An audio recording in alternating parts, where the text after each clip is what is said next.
Ich bin da mit dem Florian. Florian, du bist ja Ernährungs- und Fitnesscoach und ich habe gedacht, wir hocken mal kurz ein bisschen auf meine rote Couch. Als erste Frage würde ich dich fragen, ich meine, du schaust mich an, ich bin auch schon ins Fitness gegangen, aber momentan nicht. Meine erste Frage an dich ist, was mache ich, um möglichst in kurzer Zeit möglichst viel Muskeln aufzubauen? Was ist so eine der wichtigsten Sachen?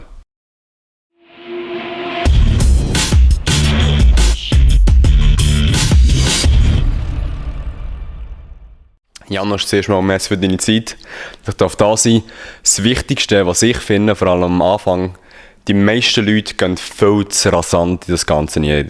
Sie gehen in ein Studio, ohne Hintergedanken zu machen, ohne zu überlegen, was sie eigentlich genau erreichen wollen und fangen einfach mal los zu trainieren. Das ist gut, weil die meisten Leute, also gewisse Leute sind daheim, sind sich die ganze Zeit am überlegen, soll ich jetzt anfangen mit meinem Training und möchten am Schluss gar nichts.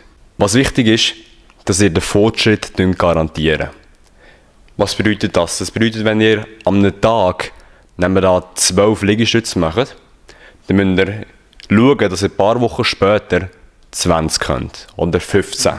In dieser Art tut sich euer Körper anpassen. Ihr könnt also zuerst ein bisschen stressen mit den Liegestützen und dann schaut der Körper, hey, los, für den Stress bin ich mich nicht gewöhnt, ich muss mich anpassen, ich muss mich verbessern. Und durch das wird nachher Kondition aufgebaut, es wird nachher Muskel aufgebaut, Blutzirkulation wird verbessert und so weiter. Und dann komme ich auch zu meinen Muckis. Ja, genau, Janusz. Und zwar nicht nur da, gell, sondern auch da habe ich gehört, da ist wichtig bei den Beinen, oder zum Beispiel. Bein ist auch sehr ein wichtiger Muskel. Ja. Das sieht man auch mega viele Anfänger, die das halt einfach nicht machen. Am Anfang. Da oben durch einen mega breiten Körper haben und unten so Mini-Beinchen. Genau. Oder Leute, die anfangen, wirklich nur den Arm trainieren. Ja. Im Fitness. Also es gibt es mega häufig. Oder Leute, die denken, dass sie die perfekte Bauchmuskulatur bekommen, nur weil sie die ganze Zeit den Bauch trainieren. Ja, genau. Wenn sie 100 Sit-Ups am Tag machen, nur weil das zum Beispiel der Muhammad Ali macht. Jetzt, was du auch in deinen Videos, du hast ja einen YouTube-Kanal, was du auch dort promotest, ist eigentlich so der vegane Lifestyle. Genau. Was sind so Fehler, die man normalerweise macht, wenn man irgendwie das ausprobieren oder vegan leben? Ich habe letztes Jahr mega gute Schlagzeilen gelesen, in 20 Minuten. Also letztes Jahr, das ist etwa von einem Jahr her gesehen und nicht so viel Zeit gelesen. Aber dort ist es darum gegangen, dass eigentlich immer mehr Veganer werden krank. Was bedeutet das? In meinen Augen werden nicht immer mehr Veganer krank. Ich finde, vegan ist eine gesündere Lebensform, um ehrlich zu sein, als unsere normale Ernährung, wenn man die so nennen darf. Ich finde aber, was viele Veganer falsch machen, sie gehen, wie vorher gesagt, ohne Hintergedanken in das Ganze. Das bedeutet, sie möchten sich keine Gedanken denken, wenn sie gewisse, zum Beispiel Milch setzen mit Sojamilch, dann ist das genau gleich. Sie müssen sich keine Gedanken machen, wie man das strukturieren. Oder sie tun zum Beispiel ihren ganzen Ernährungsplan oder ihre ganze Ernährungsweise sie auf Fleischersatzprodukte aufbauen. Zum Beispiel, du kannst dich von Pommes frites ernähren und du wärst immer noch vegan. Mit System dahinter gehen, überlegen, hey, das ist mein Ziel. Ich muss mir auch zuerst Gedanken machen, ich kann nicht zum Beispiel nur Fleischersatzprodukte essen oder ich kann nicht jetzt nur Pommes frites essen wie McDonald's und kann nachher erwarten, nur weil ich mich als Veganer betiteln kann, dass man nachher gesund ist. Ich finde also geil, die im Hilton sind und dann immer die frittierten Sachen nehmen und dann das Gefühl haben, sie leben jetzt gesund und so. Was bei mir immer ein das Thema ist, ab und zu habe ich einfach mega Hunger. Also bisher hätte ich jetzt einfach immer zu Fleisch, also ich hätte vielleicht einen Beef Jerky reingezogen oder irgendwie Bullenschenkel oder irgendwas. Oder für die ins Fitness gehen, die haben dann einfach ihren Shake gehabt. Was kann ich machen, was ist eine gute Sofortmaßnahme, um eine Hungerattacke so ein bisschen vermindern? Oder verhindern? Ja, genau. Das ist eine sehr gute Frage, weil meistens, was das Problem ist, man muss sich immer fragen, von wo kommt die Hungerattacke. Meistens ist es nicht, dass man Hunger hat, sondern man hat Stress und man weiss nicht, wie damit umzugehen. Das ist bei mir auch mega häufig. Ich habe einen recht stressigen Job. Ich arbeite noch als Fitnessleiter, also bin für einen Club verantwortlich.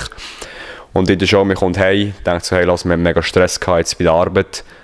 Mal eine Packung Datteln wegholen. Also all die gleichen Probleme, die ihr habt, habe ich auch. Jetzt wichtig, was ich dann aber mache, wenn ich so einen Drang habe, etwas zu essen, ich tue einfach ein Glas Wasser trinken. Gegen den Hunger? Nachher mit uns mit. Nehmt euch auch ein Glas Wasser. Jetzt, nehmt Sie jetzt für das Glas Wasser aus dem Hahn. Vielleicht letzte Frage noch, Motivation, Thema Motivation.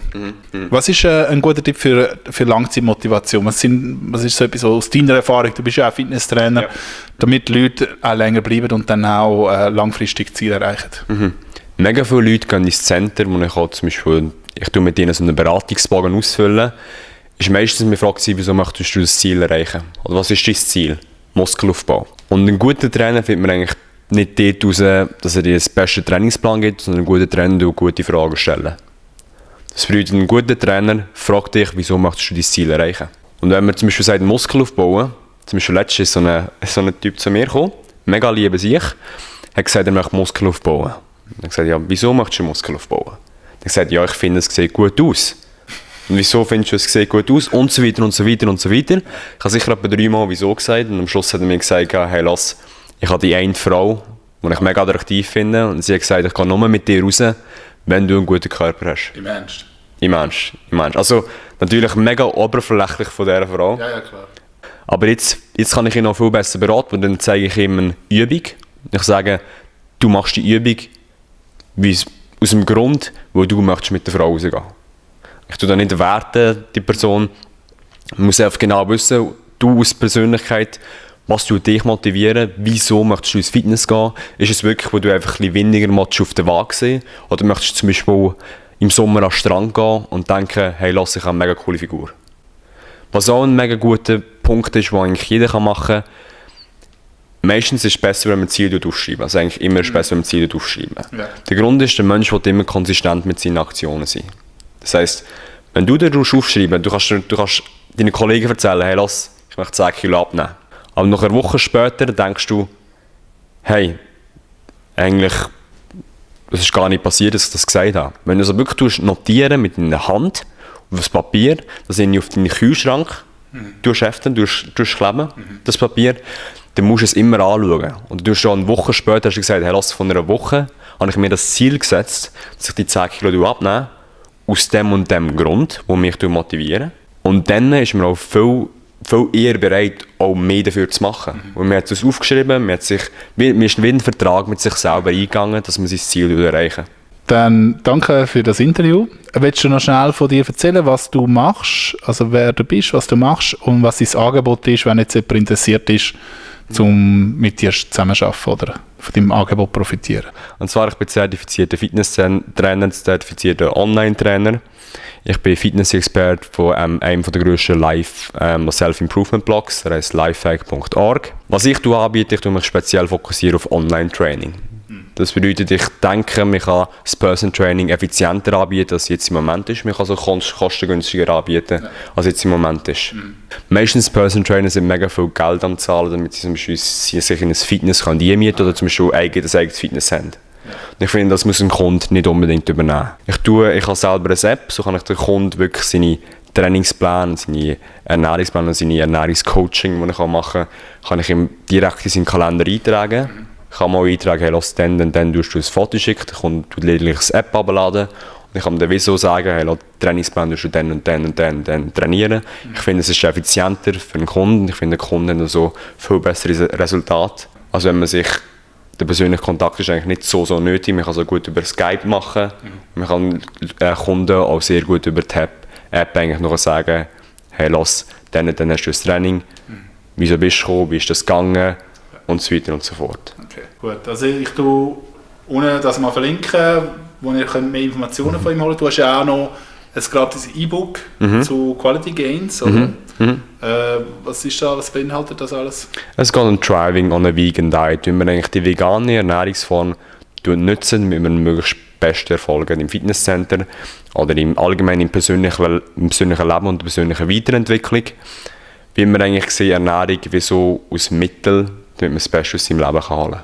Okay. Und das würde erklären, wie ist das möglich, was sind die Steps, wie du gesagt hast, es ist gratis. Man muss einfach eine E-Mail-Adresse eintragen, wie wir auf der E-Mail-Adresse eintragen und den Namen. Und dann kann man das bekommen, gratis an die Inbox gesendet. Ich würde sagen, auf das trinken wir noch eins. Prost, gegen Hunger. So, das wäre es. Danke Florian. Und wenn ihr noch Fragen habt, könnt ihr das gerne auch unten in den Kommentar schreiben oder Florian direkt anschreiben. Und ich würde sagen, das wäre es von heute. Wir sehen uns beim nächsten Video wieder. Tschüss zusammen. Cheers. Cheers.